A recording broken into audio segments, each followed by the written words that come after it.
beautiful to have this beautiful world where we find ourselves, where we have people joining us from different weather conditions, different parts of the world, with different climate situations. But I'm proud to be in Nigeria. I'm proud to be a Nigerian, especially at this beautiful time. We are ready to take off, and I see we have quite a number of people already joining us from different parts of the world. Thank you. Thank you, everybody, for joining us. Welcome to today's webinar, which is focused on food safety. The webinar's theme is Science in Action, Food Safety, Science in Action. It is such a pleasure to have you all joining. This webinar is brought to you by our dear Consumer Advocacy and Empowerment Foundation, CADEF, which is a not-for-profit organization dedicated to consumer protection and education, policy advocacy, clean energy solutions, green economy, climate change, digital finance, among others. The voice you hear is that of lovely Ndukwe-Okafor, the Director of Programs here at CADEF, and I'm delighted to be your moderator for today. I hope you're as delighted as I am. All right, so we move. Today's webinar spotlights a critical public health issue, food safety, a matter that affects every one of us. And it ties directly to the broader goal of safeguarding public health and ensuring sustainable food systems.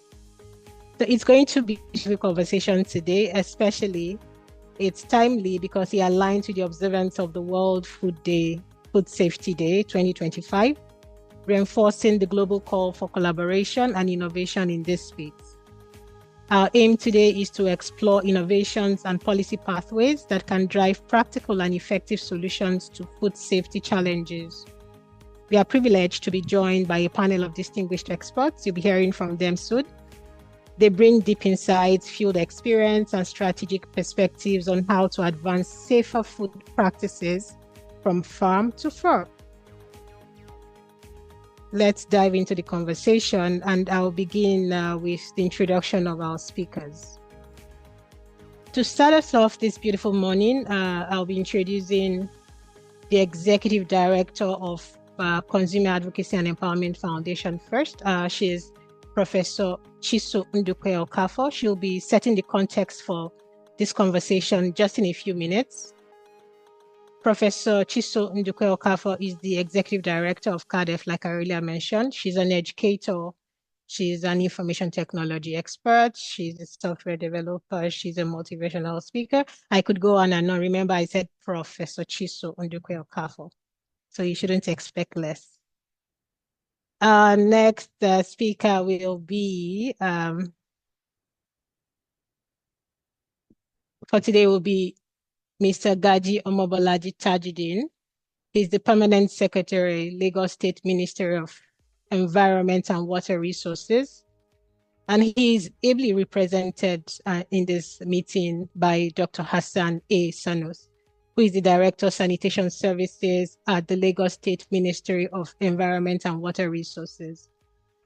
Mr. Gaji Omobolaji Tajudeen is going to be speaking to us on rethinking food safety in informal markets. Can regulation meet reality? Mr. Gaji is a seasoned and trusted public officer with a remarkable track record in health, environmental policy, and public administration. From his early career as a physiotherapist to his current role as the Permanent Secretary, he has continually driven impactful reforms across ministries. He's an alumnus of the University of Lagos, Harvard, and Oxford. Mr. Gaji brings a global perspective to local challenges. His leadership is a testament to Lagos State's proactive stance on environmental health, of which food safety is a critical pillar. And after him, we'll be hearing from Mrs. Olasumbo Olagoke Komolafe. She's a Senior Manager, Food Safety and Quality Assurance at Sweet Sensation Confectionery. She'll be speaking on fighting contamination on a budget, smart safety practices for food vendors. Mrs. Komolafe is an award-winning food safety expert with over 12 years of experience in the quick service, restaurant, and food manufacturing sectors. As the head of food safety at Sweet Sensation, she drives rigorous quality control and regulatory compliance systems. She's a certified food scientist of Nigeria and a member of NIFST. She's known for her contributions to policy advocacy and capacity building within the food sector. In 2024, she was named Food Safety Manager of the Year, a testament to her dedication and influence in shaping safer food systems. And again, we'll be hearing from Mr. John Awesu. He is the founder and managing director, Food Doctors Nigeria Limited, FDNL. He also will be speaking on food safety at home, what every consumer should know. Mr. Awesu brings over a decade of experience in food safety, auditing, regulatory compliance, and capacity development. As the CEO of Food Doctors Nigeria, he leads initiatives that help businesses meet ISO, HSCCP, and BRCGS standards. He also plays a vital role in grassroots food safety campaigns as head of the NIFST Lagos chapter Street Food Safety Committee. His work bridges science, advocacy, and entrepreneurship, supporting both regulators and vendors in achieving safe and sustainable food systems. Drum rolls, please. Now we have our speakers, and I'm excited to listen to them. I hope you are. So now, without further ado, we'll be hearing from our dear Executive Director, Professor Chiso Ndukwe-Okafor. Over to you, Prof. Always a delight to listen to you. Good morning, good afternoon, depending on where you're coming from.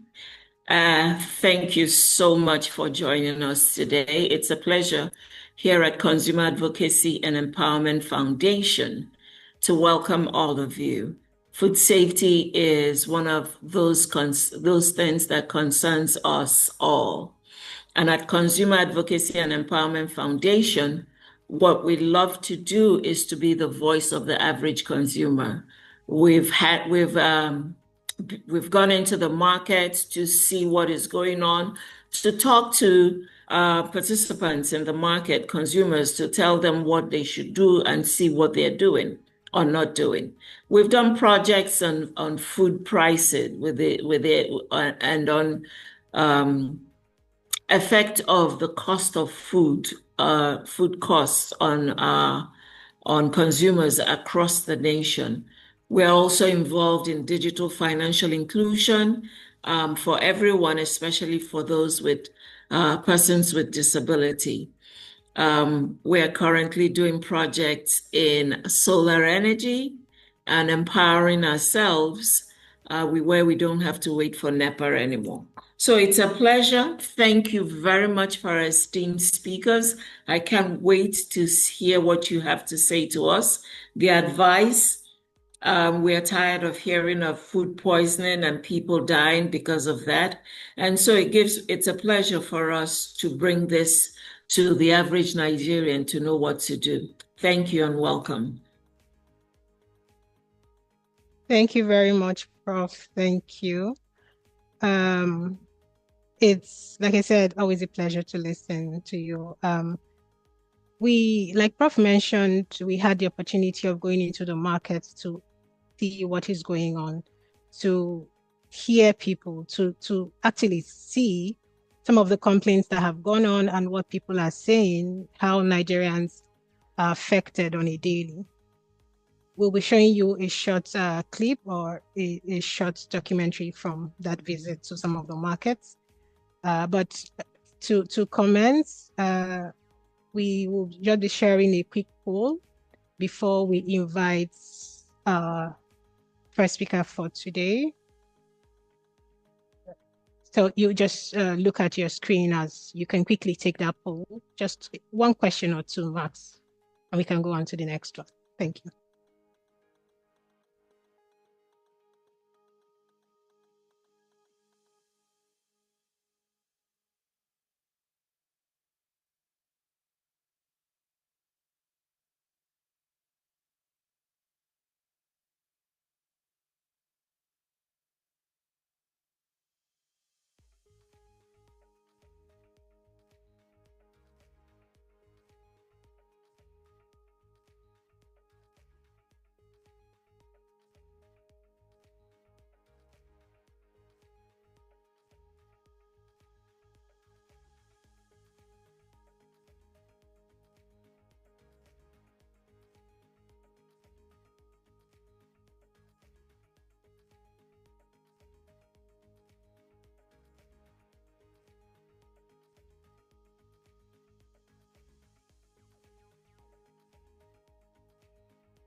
Michael, please fix it.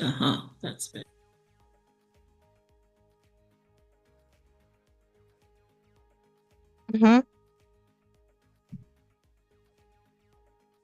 Okay. We have now taken the poll. We'll be sharing the results with you all so you see what everyone is saying. So 14% of the people said they eat to satisfy hunger. 19% said they sometimes think about how the food is prepared. 10% say they try to be careful and ask questions when they can. And 57 participants here say they are very conscious about hygiene and how the food they buy is handled. And for the second question, when you buy food in the market, what is your biggest concern? 38% say they are concerned about cleanness of the environment. 33% say the way the food is handled is important to them.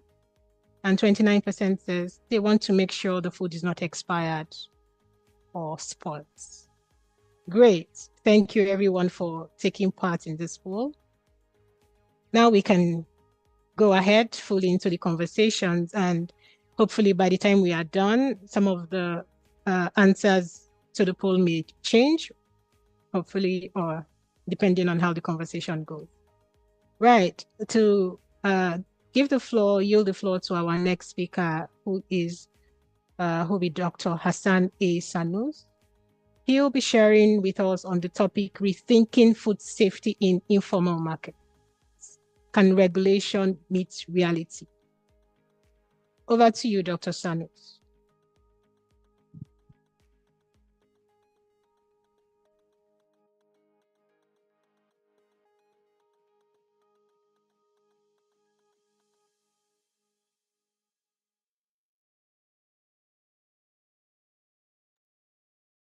Doctor, I don't know if you're speaking yet. We can see your slides, but we cannot hear you yet. Beautiful slides. Yeah. Good morning, everybody.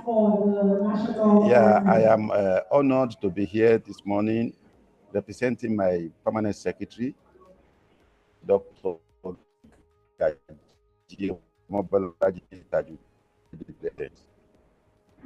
The issue of food safety is one of the mandates that the Ministry of Environment and Water Resources focus upon, most especially as delegated to demand to the ministry from the Lagos State multi-sectorial plan of action on food and safety. So in the ministry, there is a specific department which is sanitation services, and under that department we have a unit that handle market monitoring, advocacy, as well as sanitation and hygiene. And in most cases, this area of concern are part of the focal point that are considered. So I will present the slide as prepared so that we can all understand the presentation as expected. So rethinking food safety in informal market. Can regulation meet the reality? That is the title. Next slide, please. I'd like to acknowledge and invite the slide try to bring a little introduction. Try to bring a little introduction to the topic. Try to express the issue of food safety and as to protecting the quality as well as to ensure prevention of contamination by foodborne diseases. And we try to look at informal market as those markets that are not well organized.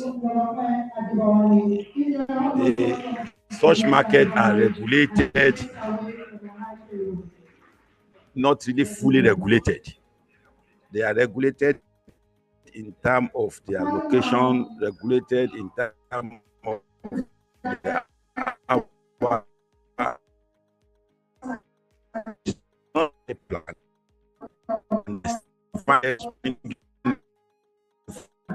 So such purposes that why go they go with his own personality.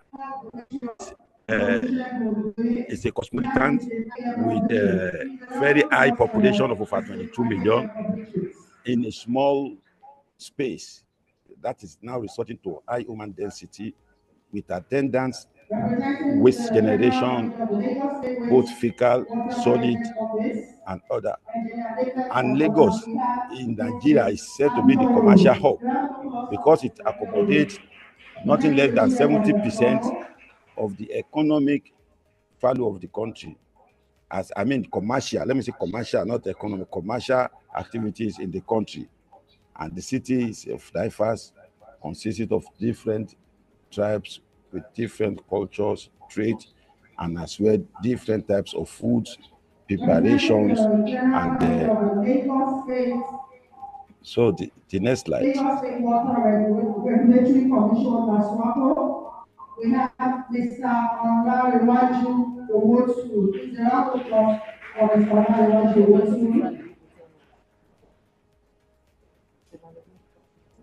Oh, she. Representing the chairman of Please. Ikorodu Central LGA, Sanitarian Idowu Adeyemi.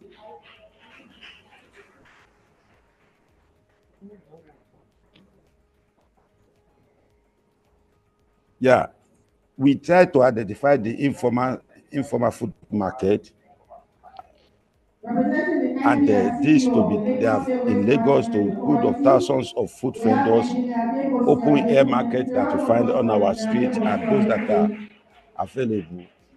So by our record, it is reported that the state 40% of the Lagos economy consists of the informal sector. Not really food, but informal sector, commercial sectors. Then the economic and social relevancy of this market provide accessible and affordable food to majority of residents in the state. It accounts for approximately 60% of new jobs created. Small and medium environmental enterprises. Common characteristics, many of them operate within limited infrastructure because it is formally designed. However, the government have little oversight on them with failing food handling practices.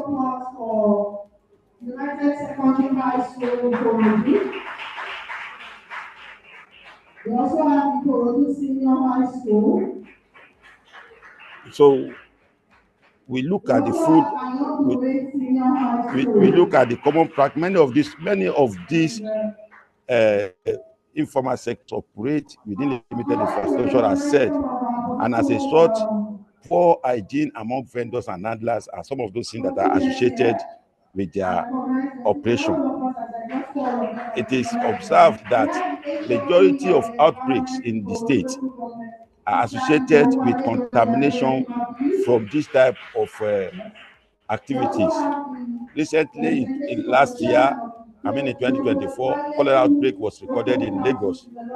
At the end of the research, study, and finding, it was observed that this was as a result of consumption of local liquor called kunu that was prepared as a sort of poor handling that resulted in contamination of such food.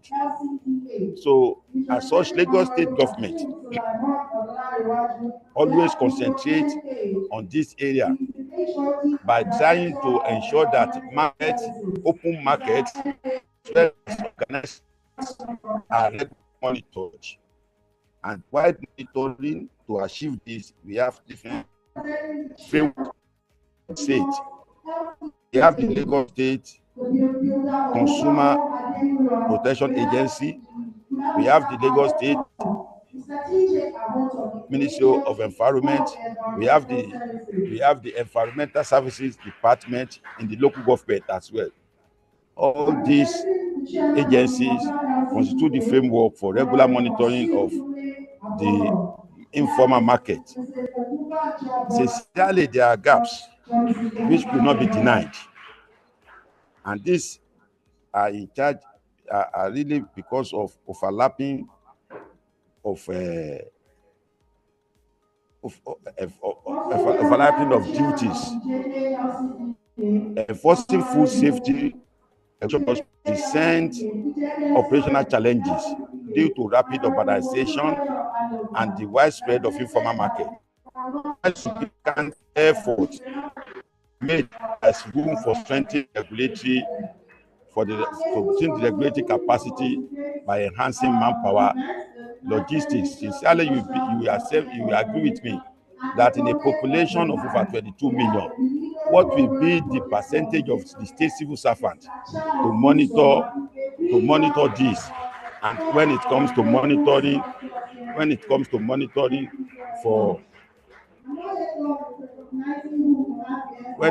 monitoring so as such, the state still, while the state still do much, we believe that there are many that could still be done.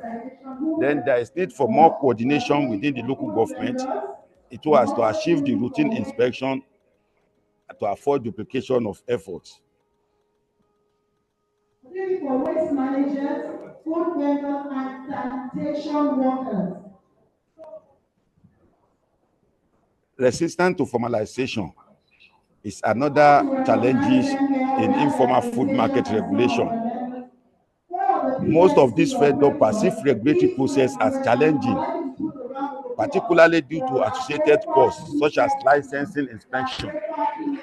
In Lagos, like in every other state, in any organized crime, it is expected that food vendors, are to satisfy the food handlers test, and this has to be done at regular intervals of months, such that it will guarantee the safety of the consumers. So whereas where we have this, and you try as much as possible to do this, rather than seeing the benefit, it is usually the cost aspect of it that is seen. So this strengthens the outreach. This can sometimes contribute to limited engagement with the informal system. So however, to achieve this, there is need for government to strengthen outreach, education, and support mechanism. And it is similar activities that is going on where I am now, because I am outside the office doing that in Makelos in an environment. So food safety in Lagos involves several regulatory agencies, with each playing vital role. However, enhancing coordination and strengthening responsibility will reduce overlap of duty and strengthen enforcement. Also, improve collaboration among stakeholders can help close existing gaps in informal market and promote safer food practices.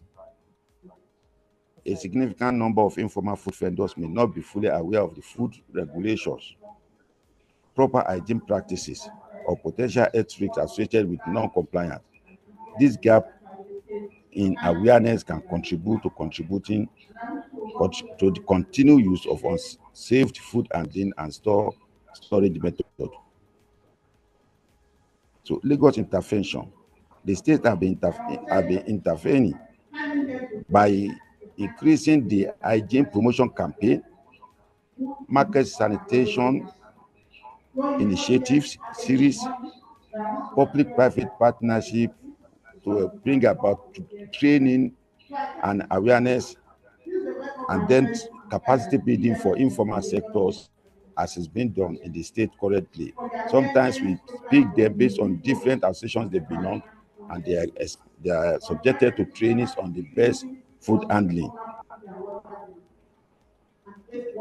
So to round up, It is believed that strengthening food safety in Lagos requires an aggressive awareness, an education approach, and supportive strategy to accommodate stakeholders at all levels. The following recommendation outline key steps toward achieving safer, more inclusive food system. 1. Enhance consumer education on food safety. And 2. Develop incentive-based model for compliance. 3. Improve infrastructure in informal markets. We have a lot of makeshift market, like as we have even in the night market and sometimes Sunday weekend market and all those things. There's need to improve the infrastructure, such as providing regular water, toilet facilities, and sanitation that will prevent contamination of our food. Promote food handler certification scheme. This is one of those. Anybody that is going to be a food vendor in the state should be able to subject him or herself to such certification, and strengthening interagency collaboration among the government agencies, that the framework, such that there won't be overlap of functions, duplications of duty, and disturbance on the part. So informal markets are deeply embedded in the fabric of urban life and are essential for ensuring food access, especially for low and middle income populations. Their role in sustaining livelihood and feeding millions cannot be overlooked. Food safety regulation must go beyond formal structure and adopt realistic, inclusive approaches that reflect the socio-economic reality of informal vendors. These include flexible policies, capacity building, and supportive infrastructure. With sustained political will, community engagement, innovative solutions, Lagos has the opportunity to lead by example, demonstrating how urban centers can successfully integrate food safety into informal markets and protect public health without disrupting livelihood. Thank you very much.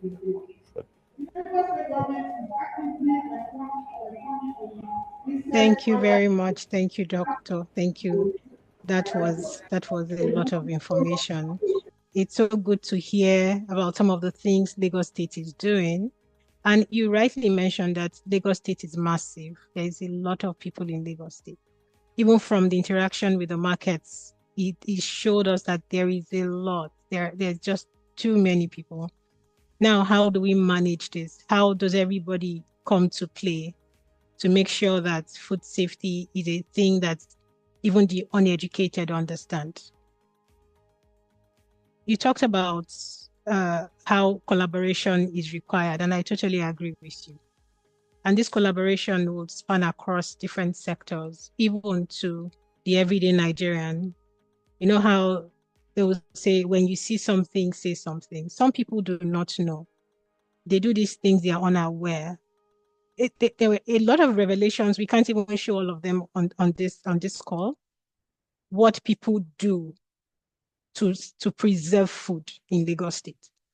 How people use alum to preserve pomo. What people do, the beans you buy from the markets, what they do to it. How people get certain kinds of fruits to ripen very quickly. Some people soak them into some gases just to make sure that they ripen by the next day and they can sell them. And you see the bananas looking very nice and fresh. A lot of times what you see is exactly not what it is. So I'm grateful for some of the things you have revealed on this call, Dr. Sanus, about what Lagos State is doing. And like you said, everybody has to get involved. Everybody really has to get involved. We can do more, we can speak more, we can collaborate more. You talked about food handlers. I mean, it makes sense to know that it should exist, but now sometimes I see these people, I don't even know what certification they have to sell what they sell. So that certification you mentioned is very key. I'm just hoping that we can implement some of these things to the grassroots, and people will, even the people selling the market, they know that somebody is watching and they have to be careful with the way they handle food. Thank you so much. Thank you. All right, we'll move to the next speaker. For the next session, we have Mrs. Ndukwe-Okafor, who will be speaking to us on fighting contamination on a budget. You're welcome, Mrs. Okafor. Over to you.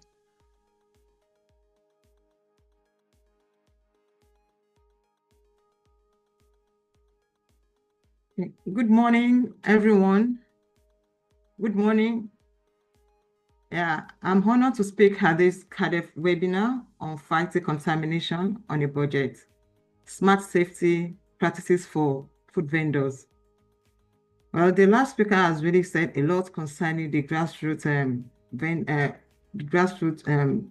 food vendors, because that sector has been neglected. I will not say that's totally neglected, but still need more attention to be paid if we are considering safe food in Nigeria. Because we know that across Nigeria, small food vendors are the heartbeat of our streets and communities. From mama put stores to banana sellers, plantain sellers, just as been mentioned, that the ripening them with carbide, they keep our people fed and our local food culture alive. But many of these vendors operate with limited access to clean water, electricity, or safe storage, so which increases the risk of contamination. So today, I'll be sharing smart, low-cost safety practices that any vendor can adopt. So our objective is to empower food vendors with practical, affordable strategies to minimize food contamination backed by science, but adaptable to real-world market settings. Because we know that this year food safety team is, the World Food Safety Team is food science, food safety, food science arts, science in action. So anything concerning food safety is backed up with science. That is, anything scientific, it is proven. There's no two-way, there's no shortcut to it. So yeah, okay, for Sweet Sensation. So at Sweet Sensation,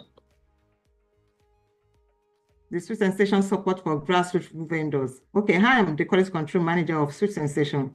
So any products coming in to Sweet Sensation, I have to ensure that it is safe for consumption for our customers. So we ensure that we source our fresh ingredients locally from vetted vendors. That is, from a reliable source, from a registered source. Like if there is a package item, it has to be registered with NAFDAC. So we provide support to grassroots business in standardizing their procedure to meet food safety and hygiene standards through process and facility audit and mentorship. What do I mean by this? That let's say that for package items now, probably a yogurt or Zobo, I have to visit their production outfits to ensure that they are complying with food safety practices. And we guide them, we mentor them free of charge. We do that. Take for instance, there was a Zobo vendors that approached us. Find the products of good quality, what we can support them. We don't really base our vendors or any products coming into our restaurants that has to be from a big established organization. So what we do is that we make sure that their products, after meeting our quality specification, we visit their facility outfits and ensure that all their processes is in line with good hygiene practices, so that whatever we are giving to our customer from our restaurants is safe for consumption. So our food safety links to customer trust and business growth. Yes, you know, food safety isn't just about preventing people from getting sick. It requires that we have to clean food is equal to customers' confidence. When a customer bought food from your store, from your outlet, and there is aftermath, there is no form of food poisoning, that they are running stool, diarrhea, and the likes. So that gives them confidence that where they are eating from, it's safe. So customers will always return to where they feel safe. Hygiene speaks louder than taste. When your environment is clean, customers will always come back. Customers don't want to see your food being perched with flies. So it is expected that if your environment is clean, you are operating personal hygiene, your environment is clean, the equipment you are using to sell your rice is clean, customer will always come back, and that will drive your sales, that it will increase your patronage. And also the reputation matters for business too, that once the customer feels that, oh, that place, the environment is clean, they will always refer customers to you, and that will grow your business. Next slide, please. So common contamination sources in street vending. Yes, we know that for street food, I'm a member of street food safety. I'm a member of street food safety. Just 2 weeks ago, we went to Mushin Ojuoye for advocacy in line and to commemorate this World Food Safety Day. And we saw a lot that depends on what can contaminate their food. So contamination is the presence of harmful or unwanted substances in food, water, surfaces, or environment can make them unsafe for consumption. Cross-contamination is the transfer of harmful germs like bacteria or viruses from one item to another, especially from raw food to cooked or ready-to-eat food. What do I mean by this? That you have your raw protein, the same knife that you are using to cut meat is the same knife that you are going to use to slice bread. That is where cross-contamination is coming from, transfer of pathogens, and that is abuse of food safety. So common sources of food contamination, like I've said, dirty utensils. Using dirty utensils such as knives, pots, can contaminate food, especially the ready-to-eat products. Those selling buns, pop-off, the street food, that their food, the table is not clean. They are using dirty knife, dirty fork to pick the pop-off, and all this. That is where contamination comes in. Transfer of bacteria from raw to cooked or ready-to-eat foods. Also, we're using knives and spoons between raw and cooked food. All this can cause contamination of products. Even the chopping board, dirty one that we are not concerned about washing them. All these are the source of contamination of food that they are not safe for consumption. So another source of food contamination is unsafe water. We know that water plays a major role in food safety.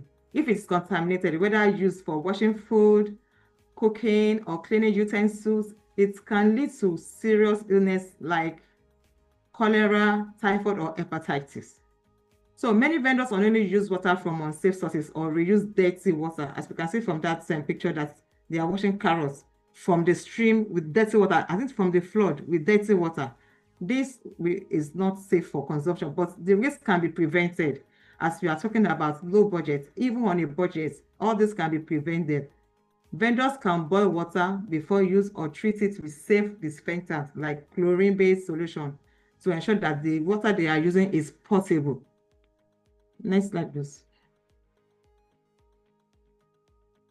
So as we can see that using not potable water, and like the last speaker said, it can lead to cholera, dysentery, and it will cause illnesses. Next slide, please. So another source of contamination is poor waste disposal. We see along our streets, in the marketplace, that they are dumping refuse. This we see even along the T junction, we always see this, and which is not safe. And you see a food seller right beside the dustbin.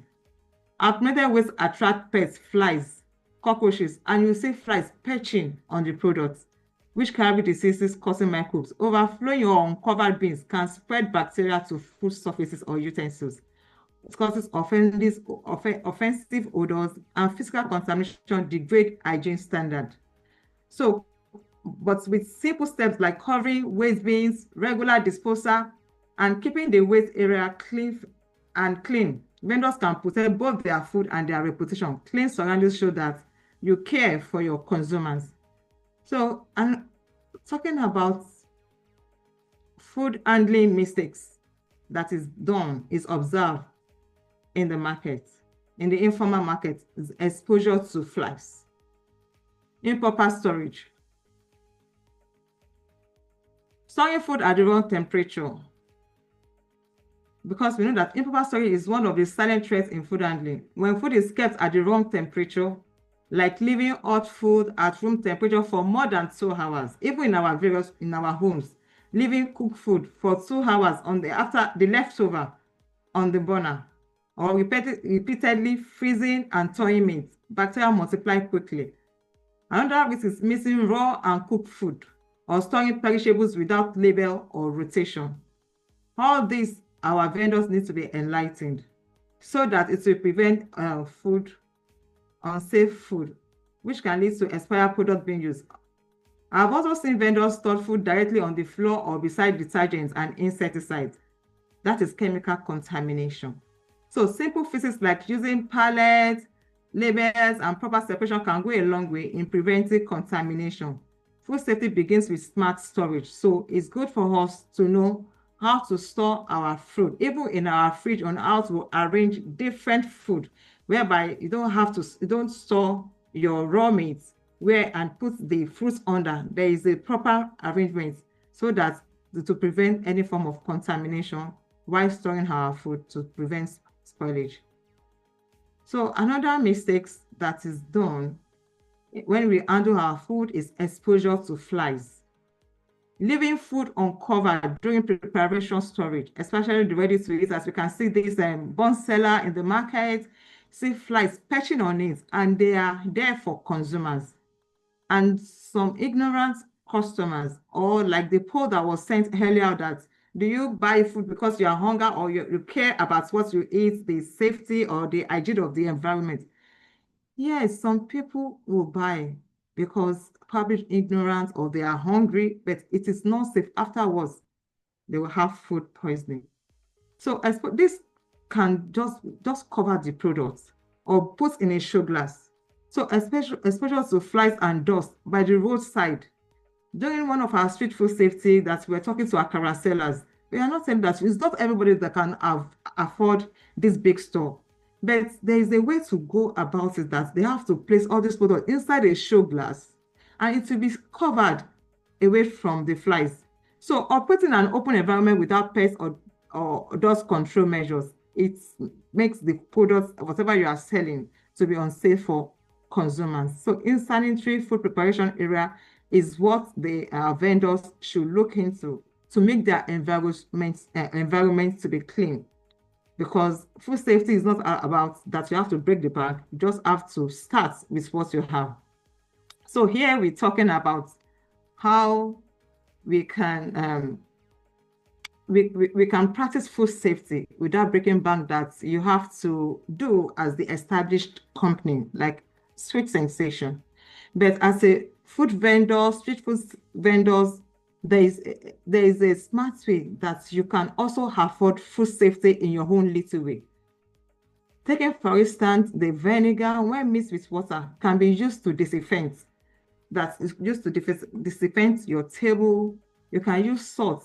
Okay, like we're talking to the meat sellers in the market. I told you 2 weeks ago that the small hypo, they can mix it with water and use it to wash their table.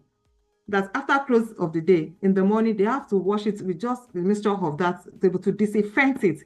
It's not that the following day, that same table that they used yesterday stained with blood, the following day, they now put a fresh meat. Of course, the fresh meat coming from abattoir has been contaminated with the blood left over on the table the previous day. So this, we told them that they have to make sure that they wash their table properly. Also, salt can be used in our kitchen. Salt can be used in scrubbing the cutting boards too, so that to prevent any form of microbial loads on their utensils. Lemon can be used to remove odor and stain. This I even use at home. After washing my fridge, I make sure that I squeeze lemon or lime. It's not necessarily meant to have a big disinfectant, and use a clean napkin and use it to clean the fridge. This I do at home. It's my practice. So we can always do all this too, because they are budget friendly. We don't need to go to any big chemicals because we want to adopt food safety. Okay, personal hygiene practices. Personal hygiene practices, hand washing is very, very critical. This is the first point of hygiene practices, whereby before we start handling any food products, before we attend to customers as food sellers, we have to make sure that we wash our hands thoroughly. We can see that looking at that picture, how it's being fabricated. I think this, I first saw it during COVID-19 cases, but the pandemic period, whereby every food vendors along the street food, they were doing this fabricated hand washing station. But we don't see them anymore now.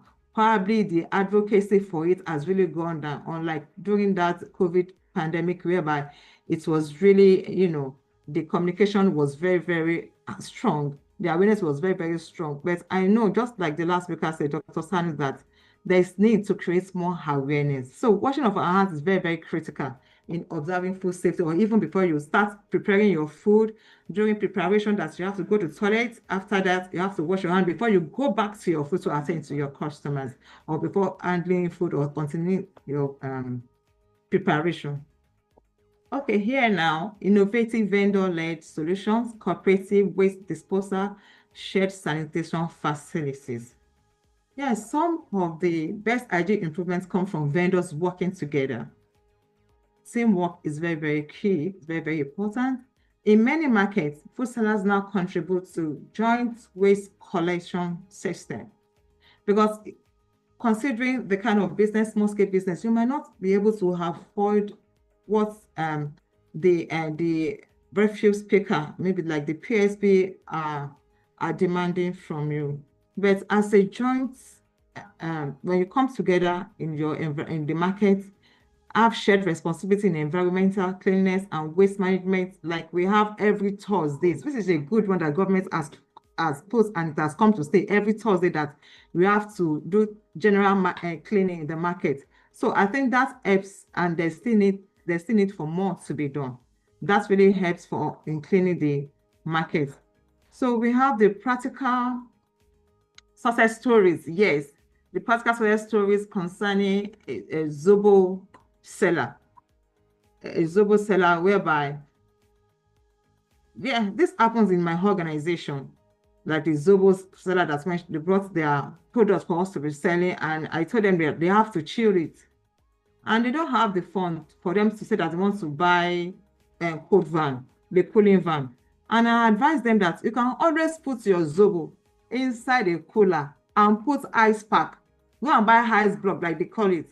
You have a good product. Your product is registered with NAFDAC. But my own advice I can give you is that for me to help your product, so that before getting to my end, it will not go sour, put it inside a cooler and put ice block. At least it will be chilled before it gets to my restaurant. And this, I advise this Zobo seller. And today she's doing well. There's no form of spoilage in our product. And another story was another that I've observed is the Akara seller who used a glass display box. I think I've mentioned this because when I was talking that an Akara seller used to place our fried items in an open tray near a roadside. It was advised to use show glass. Yes, I've mentioned this earlier, the show glass, and which prevents it from being contaminated by flies. So the result is that customers that sees that it's in show glass, they're not seeing your product being contaminated, being perched with flies, will surely come back.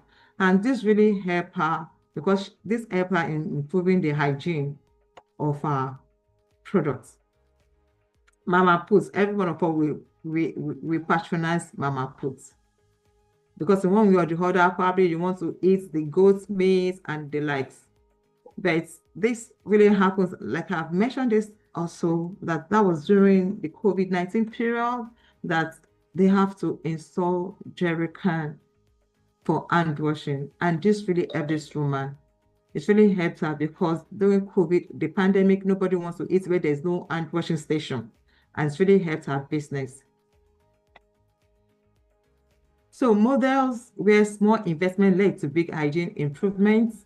Yeah, at Alagbado Market, that 6 vendors put together 1,000 naira monthly for a private waste pickup service. So this helps in cleaning the market. You know, this Alagbado around that in Ogun State, not Lagos State. You know, in Lagos State, every Thursday we observe sanitation, but that is done there, and it's really helping their market. This is me, like I said, at 2 weeks ago, we went to Jewelry Market to create awareness for the market sellers. And here we were telling them that safety is very, very important. is very, very important. So call to action for every every grassroots and food vendors. Start with one safety habit today. Share what you learn with other vendors. Invest in a little. Gain customer trust. Hygiene is your brand. Hygiene promotes your brand. It increases return of investment. So call to action, I think this is the repetition. Start with one safety habit today. You don't need to break bank before you practice food safety. Just ensure that simple hand washing, cleaning of your environment, covering your food away from flies, and also, even yourself, your personal hygiene is very, very important. It's endear customers to you, and it will improve your business and also ensure that you are serving safe and clean food to your consumers. Thank you. Thank you so much, Mrs. Komolafe. What I heard you say, you felt like you were saying, repeat after me. This is what you do. Repeat after me. Food safety is key. Food safety is key. Yes. Yeah. No, it's not for you. Like, that is what I hear you say to everyone. Yeah. Everybody has to step up. Everybody has to take responsibility. Exactly. Like you said, you don't have to break the bank. You just have to start with what you have. And you broke it down to practical steps that everyone can take. So, I mean, if you live here without taking something, it's because you're either doing it or you just made up your mind not to take anything. But thank you so much. Thank you. We can now go to the video. CADEF team, are you ready now?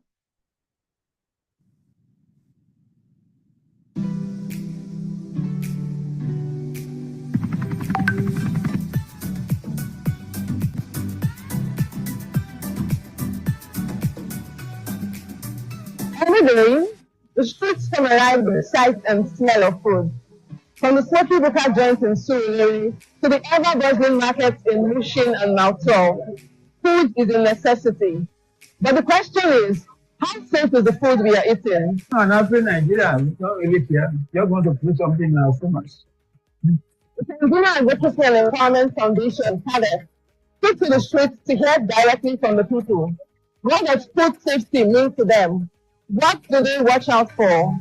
And what changes do they hope to see in the future? A few weeks back, I was going on with the driver, and I looked down my side towards that opposite side. Okay. And I have to tell the driver that how could somebody be selling food beside canal?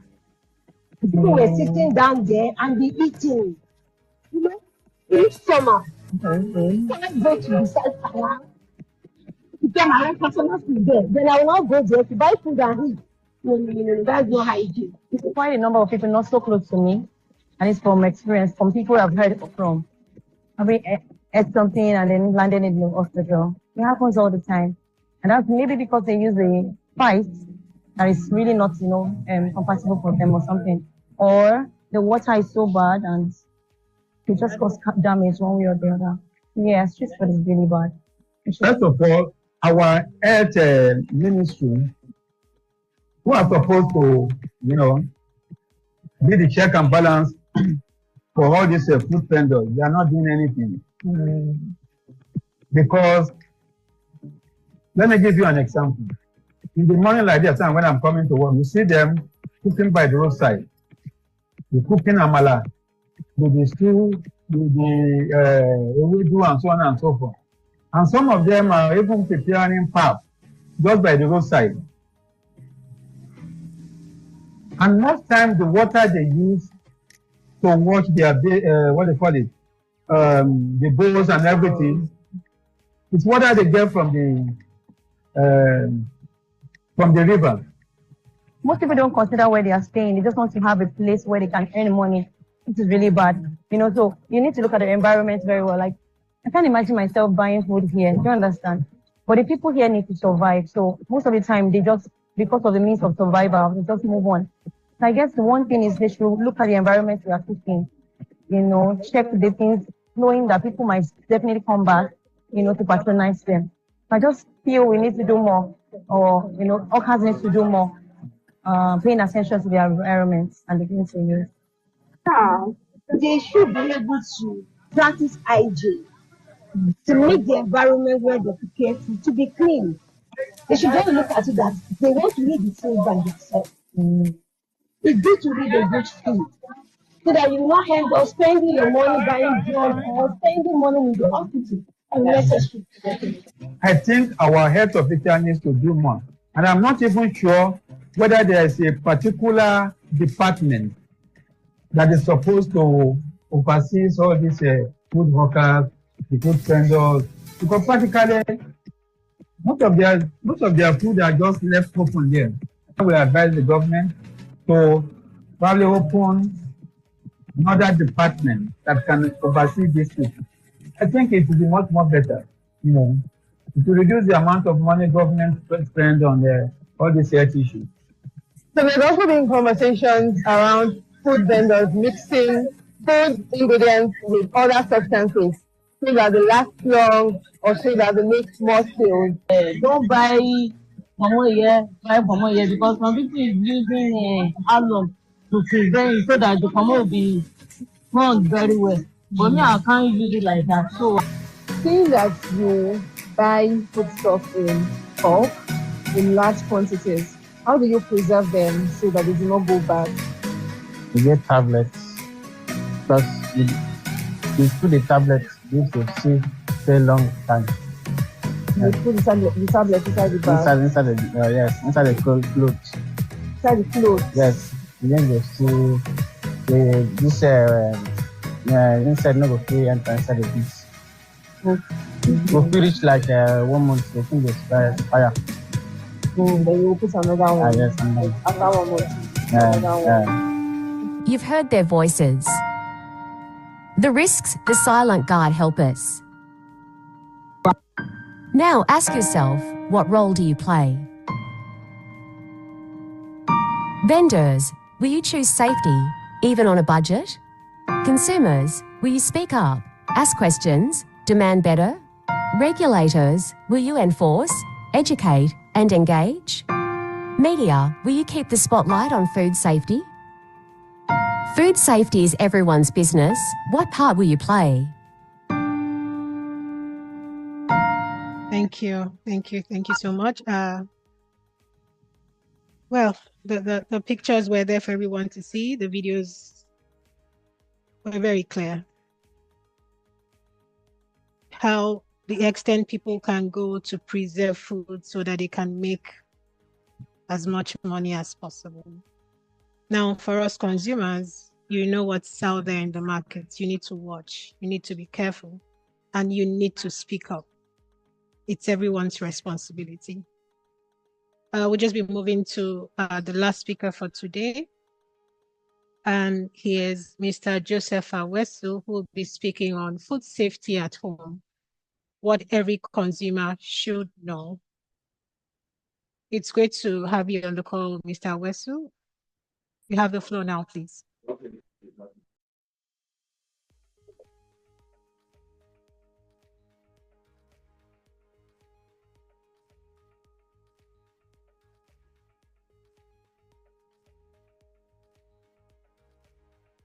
Hello, good morning, everyone.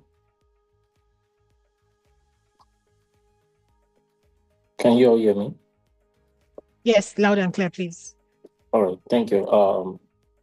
Thank you, Consumer Advocacy and Empowerment Foundation, CADEF, for the opportunity to be on this webinar today. My name is Joseph Awesu. I was earlier named as John by Lovely, but I don't want to accept that name. I have a J in my name. So, and on the other hand, there was a little mix-up in my introduction. I'm a member, a committee lead of Lagos State Institute of Food Science and Technology, Food Safety Committee, International Relationship. We have the Food Safety Committee. I'm just a committee lead, not the head of that committee. So, like I earlier said, my name is Joseph. I'm the founder of Food Doctors Nigeria Limited. And today I'll be speaking on food safety at home, what every consumer should know. With the current economic situation in Nigeria, we can all agree, even if there's no data to that many people now eat at home and prefer to snack outside simply because we know the cost of getting food is very, very high right now. There's a popular saying that in Yoruba, they say Ile Latin Kesho, which means charity begins from home.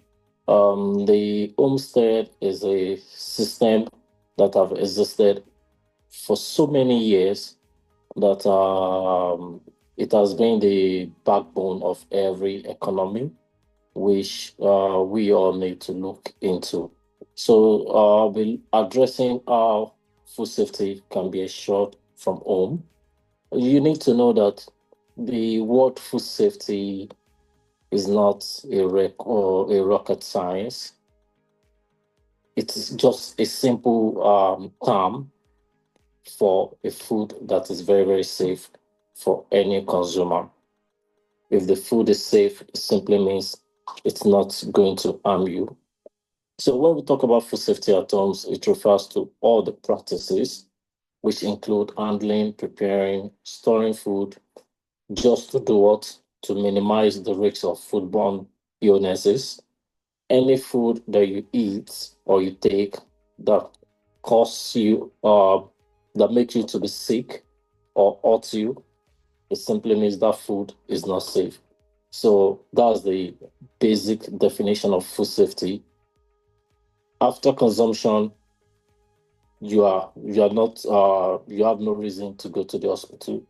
You have access to all the essential nutrients in that food. That simply means that food is safe. So the solution to food safety is simple. Both at home and in the industry, you require usually 4 steps.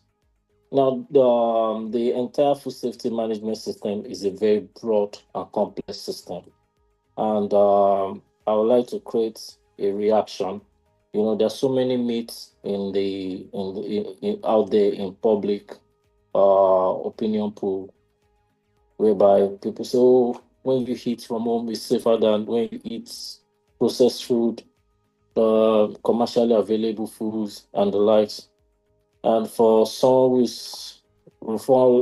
like me, as a scientist and as someone who work in the industry, and also a food safety consultant, I can tell you to a large extent, food safety is not adhered to for commercially available food more than the food we prepare at home. But we don't need to argue over that.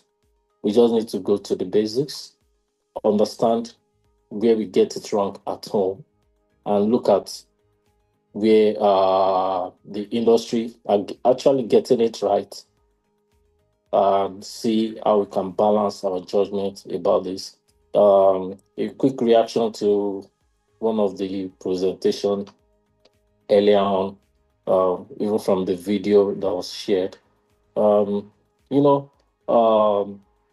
We talk about the sharp practices in the industry, especially for food vendors. And I can tell you that it's not everywhere. It's not totally everywhere. Yes, there are sharp practices. And we can also agree that we've always have several issues on post-harvest loss. Now, the issue with ripening of fruits, I'm sure if I'm a fruit seller, I won't want to ripen my fruits because if I have all my fruits ripened and I don't have storage system, I don't have cold chain to sustain or to preserve this product, I'll be losing money. But we have those that do it. Okay, spot on, we want to quickly sell because I have, but it's just the very few. So there are some sharp practices that are there, but on the large scale, Not everybody want to do that because you'll be losing a whole lot. If I have all my bananas ripened in a day and I didn't sell, I know what will happen. So there are some simple tricks that people can use, probably stack it up together, create internal heat so that it can ripen. But that does not mean everybody is doing it. But let's leave that. So the first steps to manage food safety at home or in the industry is this. Step one, hygiene, cleaning. The second speaker spoke about personal hygiene and others. It's very, very critical. You can see even the deadliest uh, outbreak, which was COVID in 2020. The trick to saving millions or billions of people all over the world is through personal hygiene. And that simply tells you that with personal hygiene, you can live a safer world, a healthier life. You can see even there's a brand in Nigeria that advertise gems. I don't want to mention the brand name. They advertise gems. They create awareness about gems and the solution to it. So I'll talk about personal hygiene. Bacteria just need where to survive, and they need access to food.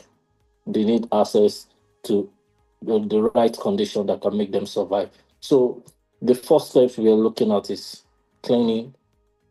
When you clean, you sanitize, you clean your raw meat, your raw produce, every raw material you get from the market, you clean it appropriately under running water or by dusting off if it's a dry goods, and separate your products. At home, you can see on the screen, there are so many veggies on that worktop. You have your peppers, you have your greens, you have so many products that on that worktop. And most times when we come, or our mothers or our wives come back from the market, we usually put everything together in a bag, both the meat, the ewedu, all your produce.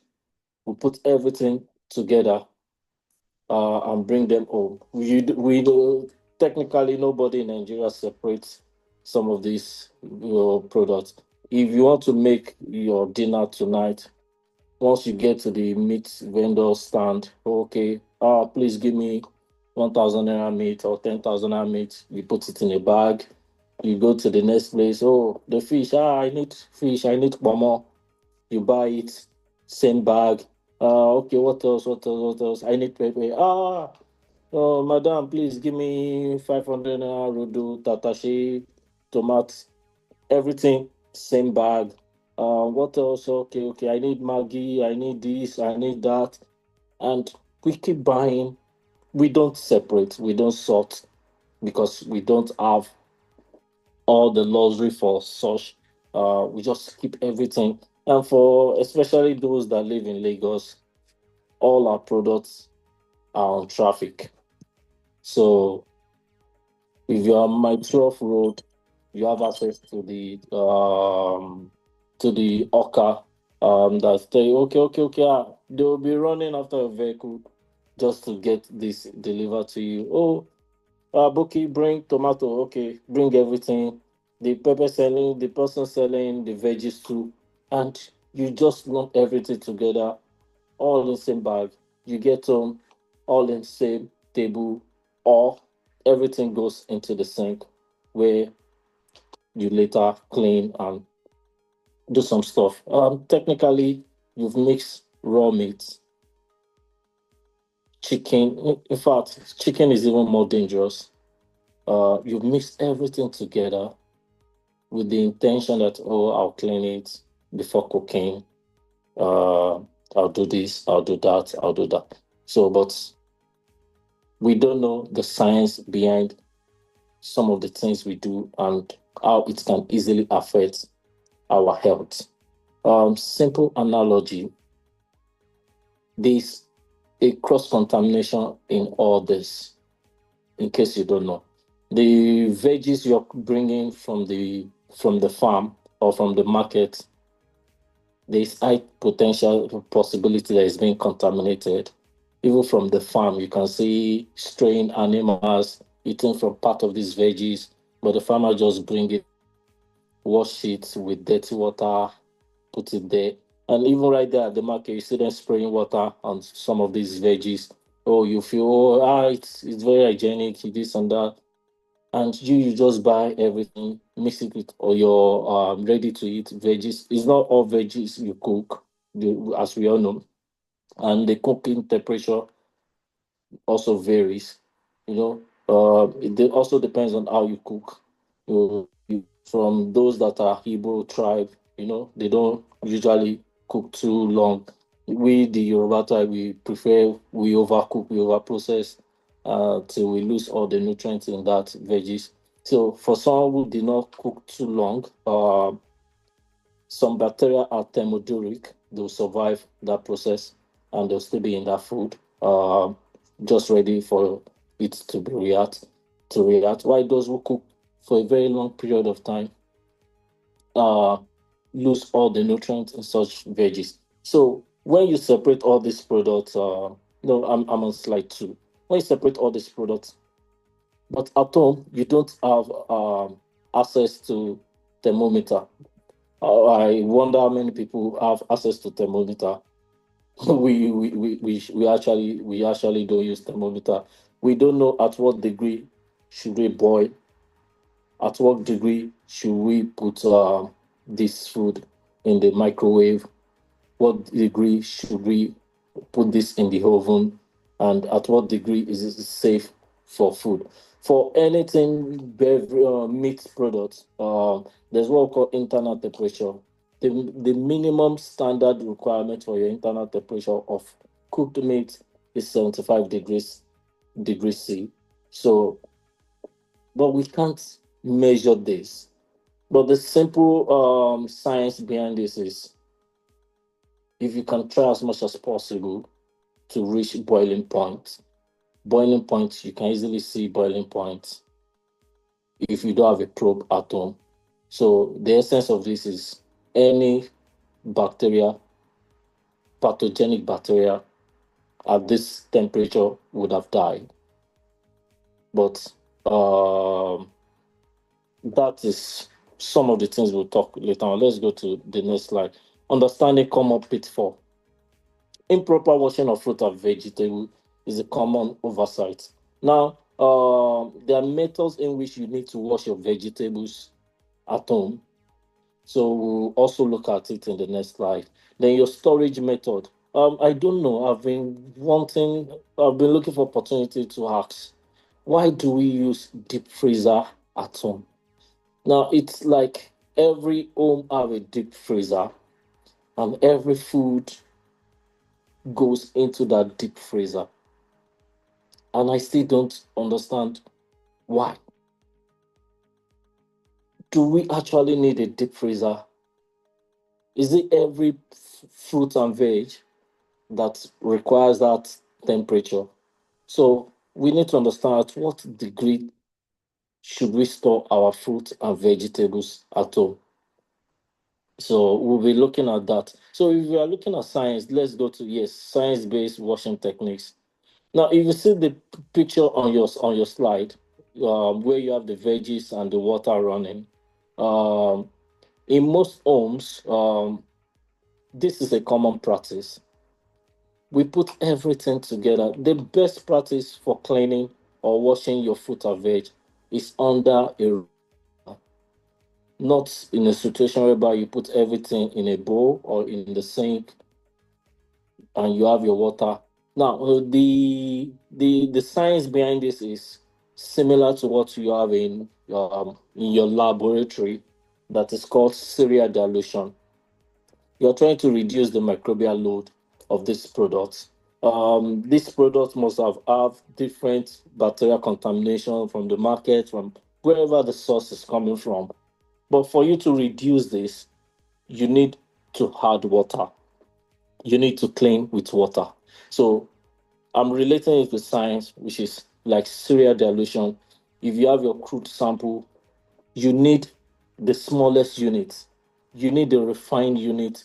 You don't want all the microorganism in your agar. So you need to do serial dilution. And the number of dilution your product goes through will help you to get the total viable count or colonies that you want in at the end of your result, not the whole agar fully packed. So your rinsing should be under running water, not in a closed container like this. Now you have a closed container, you have your water in it. Everything is still in there. You can see from this picture, you have your tomatoes, you have your apple, you have your lettuce. Simply because whoever is doing this want to save money or save cost on water. Probably water bill is very, very high. But however, whatsoever you have in the tomato still goes back into the leaves. The lettuce you have in there, and the lettuce, it's either being consumed raw.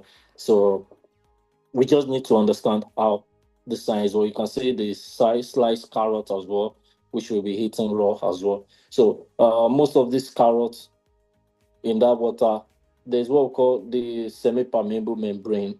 This dead water will still go into the membrane of all these food products, which after you rinse, you consume directly, and it might lead to health issues. So ensure you have effective cleaning under running water, not being steeped or soaked in water to clean. And soaking is a major practice in the open informal market, so we need to address this. Though you won't blame them, they don't have access to water. I think government need to look into that. So next slide, please. How do we achieve safe cooking temperature? I've said it before. For poultry and meat products, always ensure it's above 75 degree. Above 75 degree. If you don't have a probe at home, try to see it's always good. Just try to see that it boils, it evaporates. You can see steam going out. If that does not happen, just know it's not safe for consumption. That is the safest temperature to kill pathogens. Now, pathogens are organism that causes food poisons. So, but at 75 degree above, they won't be able to survive that heat treatment. And as I said, in the food industry, I'm sure Mrs. Sumbo from Sweet Sensation, she won't let any of her chicken go out of the oven if it's not above this degree. So food industries try to save themselves from, I don't want trouble from people coming on food poisoning issues or food disease. They want to ensure they're meeting of these safety protocols so that their food is safe, their brand is protected. But at some, sometimes we're always in a hurry. Just put it in the microwave. Oh, okay, we just set it at 2. And you wonder, set it at 2. Why are you setting at 2? Oh, no, put it at 3. Put it at 4. We just guess.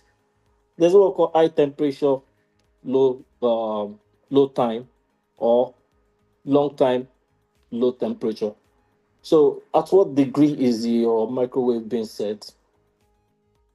Over what period of time? You need to have understanding of how it works. So there's temperature bar for some of this food for it to destroy any pathogens that you may have it. So let's go to the next slide. Preventing contamination at home.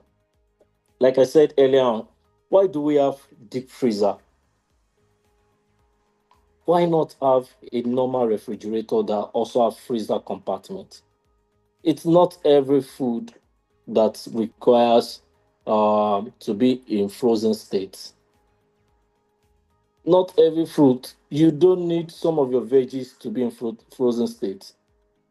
Most of this food that we have the food you put on frozen state are food probably you are not consuming next 1 day or 2 days. You need it so that you can thaw it, bring it back so that it will retain its freshness. And unfortunately, you see that deep freezer, everything goes into that deep freezer. Your meat goes in there, your fish goes in there, your veggies goes in there, your chicken goes in there, nearly everything. Same deep freezer, you have your, what do you call it? Your ice packs. Same ice packs you use for your smoothies. And there's a whole lot of atmospheric cross-contamination within that freezer. And it will so surprise you that when people bring us ordinary water, the common one in Nigeria is pure water. From that same deep freezer, it tastes different. Even from the packs, you feel the taste. That just tells you that something's wrong. You've messed up the entire system. So have a freezer or a refrigerator that have different freezing compartments or freezing chamber where you can safely put all your products. Not every product you're allowed to open. Some of your fruit and veg, you need to cover them. If you don't have plastic, you can get a shrink wrap. You just need to cover them so that you can maintain their freshness and there's no form of cross-contamination. Every meat and meat product or dairy product in your fridge or your freezer should be duly covered, well covered, so that they won't contaminate others. And try as much as possible to sanitize your freezer. Mrs. Komalafe talked about the tips on how to clean. She talked about some of the practices she does for our own personal stuff. Try to clean the fridge you use or the freezer you use. It's necessary, it's needed. It's to help you and to safeguard the health of your family as well. Next slide, please. So what is your role? What is my role in ensuring food safety at home? It is the family role to educate every member of the house on food safety. Food safety is everyone's business. And if every home starts educating our children how to do proper hand washing, okay, before you eat, you need to wash your hands. You don't need to touch your nose, pick your nose, or do this and that before you eat. And after eating, you need to do this. It will go a long way. It's a system you need to build. It must be a culture whereby everybody can understand it and be able to be a better citizen. So what you've learned from childhood will be some of the things that child will not find it easy to eat out or patronize street food. We didn't say they should not help the economy, but they will be more conscious of where they buy food from, where they eat, and as we see in that video, for people that have this kind of education, they can easily help improve on the system we have in the country at the moment. Then for some of us that have domestic staffs, we also need to train them, not just our children, but everybody in our household. So how do we promote food safety in the communities? Next slide, please. Like I said, I'm a member of Nigerian Institute of Science and Technology, NIFT. Since 2014, NIFT embarked on street food advocacy, which was led by Mr. Alhaji Egbewale. I've been a foundation member of this team, though I'm not available at the moment. But every year in, year out, the institute have been a leading voice on food safety. This is a start from this year, street food safety, world food safety outreach in one of the markets in Lagos. One of the essence of this is not just for jamboree, but to create awareness, to speak with the public, and to engage and promote good hygiene practices in the community. So many people are waking up to this. We've seen so many private businesses that are also engaging in this and trying to help protect the economy. So my own organization in the year last year, we had an MOU with NIFT also. We have a project which is called Food Hygiene Score, which we have been going about. It's a private sector led initiative. We have some corporate organizations that we are currently working with, restaurants, hotels in Lagos, Ilorin, and some other parts of the eastern part of Nigeria. So who have been engaging on food hygiene score. So what we do is we try to assess the hygiene ratings of these food businesses to ensure whatever food they are giving out, consumers are aware of their hygiene rating. If I go to a business whereby the hygiene rating is 1 or 2, that does not mean I shouldn't patronize, but I'm aware.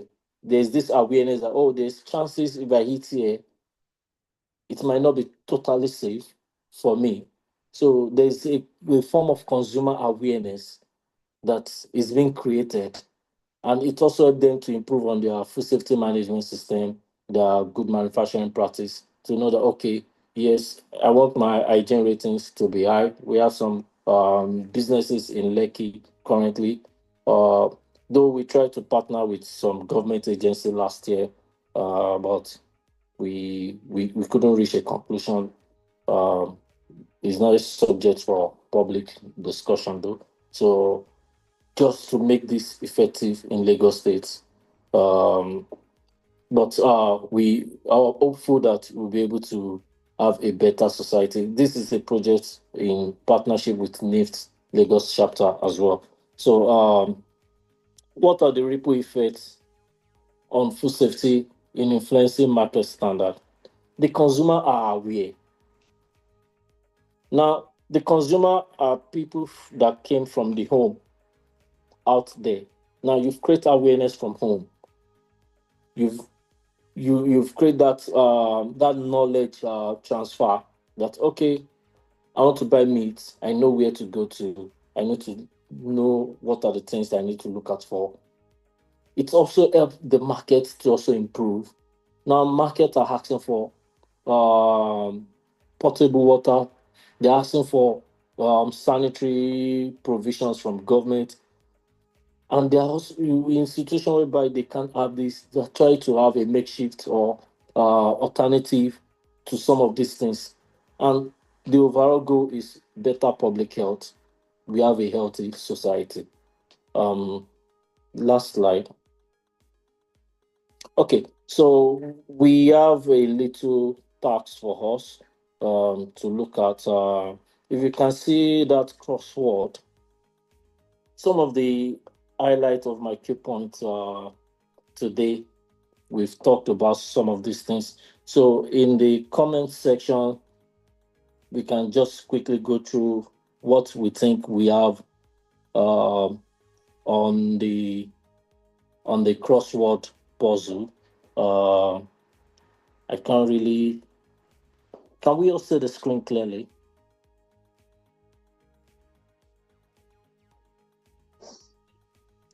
Yes. Yeah, the number one challenge is it can cause contamination for your feed and makes you sick. For your food and make you sick. If you know what that is, okay. Oh, okay. We've been getting responses. All right. So we can have that on the chat box to identify some of these things. I think the last slide with these few points, I think I've been able to make my point. Thank you very much. Thank you, Mr. Joseph Awesu. Please forgive me for trying to rename you on this call. It wasn't intentional. Thank you so much for that brilliant presentation, full of insights. I mean, we're going back healthier consumers, informed consumers, and consumers ready to educate other people. I love the food score that you had talked about. I mean, it happens in other countries. Why are we not able to implement it for Nigeria, where even the meat sellers know that people are watching, that even the government knows exactly how they have been able to, manage their processes. So brilliant presentation. Thank you so much for all of those ideas, all of those questions, and the tips that you have shared that I'm hoping people can implement going forward. We need to be careful because really, I don't know why people would. So for example, you use the same cutting board that you use for cutting meats, then next thing you're cutting vegetables on this. I mean, these things, like Mrs. Komalafe said, they are not complicated. They are not things that should drive you to really go out of your way, but making the best of what you have and also educating people around you to learn and to know how to be. Yes, we've come almost to the end of this conversation today, but we have a few questions that most of them have even been answered. A lot of them have been answered, but I will just go ahead to quickly have the speakers respond just in a minute to a few of the questions. One said, somebody is asking, he says, what are some of the challenges? Yes, this is to Dr. Sanus. Sir, if you're still on the call, somebody wants to know some of the major challenges the ministry faces currently in enforcing food safety regulations in informal markets. Hello. Presently, we are in another program, so I'm standing in for Dr. Sanut. Okay. A lot of I can't say it as a challenge, but the major challenge is the behavioral change of our people. People are used to the fact that this is the way we have been doing in the past, and it has no negative impact, and this is the way we are doing it. But as regards the enforcement, state government has no challenge in any form to carry out any enforcement in any market. Take, for instance, the high and mighty Okwoba. Last week, Thursday, we shut the place down till this moment that I'm talking to you. And that it belongs to Lagos State Government Ministry of Agric. So in carrying out enforcement, there is no big deal, but there are a process to this. Lagos State Government don't just carry out enforcement like that, because we believe solely on voluntary compliance. So a warning will be given to them. We call it, we will issue them a first notice for them to adhere. We'll give them the guidelines to take. We have guidelines for all markets in Lagos State, likewise Abattoir. So after which we are unable to meet up, then we carry out enforcement. There's no, Lagos State government has no challenge in carrying out enforcement in any markets in Lagos State. Thank you. Thank you so much, ma'am. Thank you. That was straight to the point. The next question, somebody's asking Mr. Joseph, Mr. Wesu. Thank you so much for your insightful presentation. My question is, are there any national measures or policies in place to ensure the safety of meat consumption in relation to zoonotic diseases? This is especially important considering that in many parts of Nigeria, Dr. Sanut's mic needs to be muted, please, ma'am. Oh, what do you say again? Can you please mute your mic? Thank you, ma'am. Thank you. This is especially, Mr. Wesu, I don't know if you got the question, but somebody's just asking to know if there are any national measures or policies in place to ensure the safety of meat in relation to zoonotic diseases. Talking about how people slaughter live animals at home without professional inspection, especially in rural areas where veterinary or health professionals are scarce? Yeah, thank you. In relation to zoonotic disease, there's what we call National Food Safety Policy, which is been designed by the federal government of Nigeria. And as we all know, Nigeria is a growing economy. We are not there yet. You'll be so surprised that there's so many policy that we don't even know of. So, but what really matters is private and public partnership, public engagement, everybody playing their part. It's a country of over 200 million people.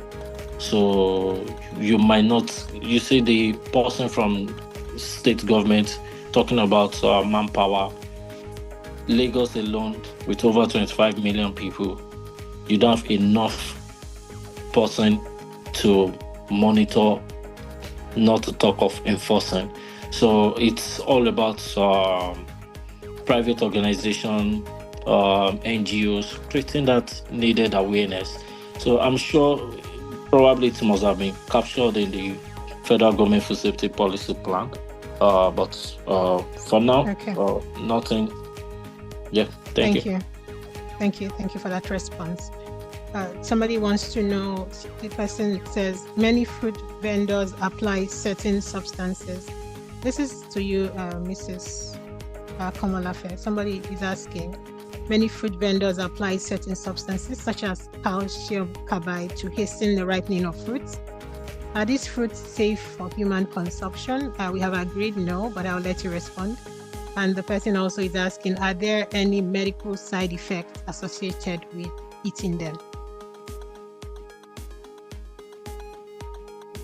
Yes, I think Mr. Aweso talks about it, that ripening of the banana, I think it gave them the techniques that they can use to ripe the banana without using the carbide, because we know that it has health implications, maybe affecting some sensitive organs in the body. Once we know that it is not good, definitely it has health implications, probably like mouth sore, affect the intestine, dysentery, and can lead to severe health issues. So that is why that we are campaigning that we should not ripen with the carbide. And like I said, Mr. Aweso said that they can just trade it to put them together. Even using carbide will also lead them to result some losses, that by the time everything ripens at once, you know, and you don't finish selling it, it will get bad. And with the techniques that they can ripen gradually with heat and hot stove.